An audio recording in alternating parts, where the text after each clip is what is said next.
ہم دور الحاد میں داخل ہو چکے ہیں۔ سیدنا آدم علیہ السلام کے بعد دنیا شرک کے دور میں داخل ہوئی تھی۔ اللہ نے پے در پے پیغمبر بھیجے ہیں، یہاں تک کہ یہ فرمایا ہے کہ لکل امت رسول، ہر امت میں ہم ایک رسول بھیجتے رہے، لیکن شرک کے مقابلے میں آخری درجے کی ناکامی ہوئی۔ آپ قرآن مجید میں دیکھ لیجیے، یعنی کسی رسول کو 2 لوگوں نے مانا ہے، کسی کو 4 نے، کسی کے ماننے والے بمشکل ایک کشتی کے مسافر نکلے، اس میں بھی اپنا بیٹا شامل نہیں تھا۔ وہ شرک کا دور تھا، شرک کی تہذیب پیدا ہوئی اور ہزاروں سال تک اس کا غلبہ رہا ہے۔ اس کے بعد اللہ تعالیٰ نے وہ مواقع پیدا کیے کہ کم و بیش 1000 سال تک مذہب کا غلبہ قائم ہو گیا، مذہب کا سیاسی غلبہ، تہذیبی غلبہ قائم ہو گیا، جس کو ولڈورا ایج آف فیتھ کہتا ہے، عصر الایمان۔ یہ کم و بیش 1000 سال کا عرصہ ہے۔ یوحنا عارف کے مکاشفے میں اس کی مدت بھی 1000 سال ہی بیان ہوئی تھی۔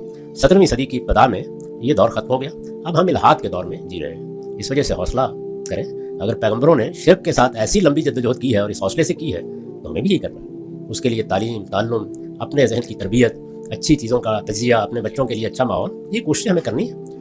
باقی جب کسی چیز کا تہذیبی اور سیاسی غلبہ قائم ہو جاتا ہے تو اس سے لڑنا آسان نہیں ہوتا۔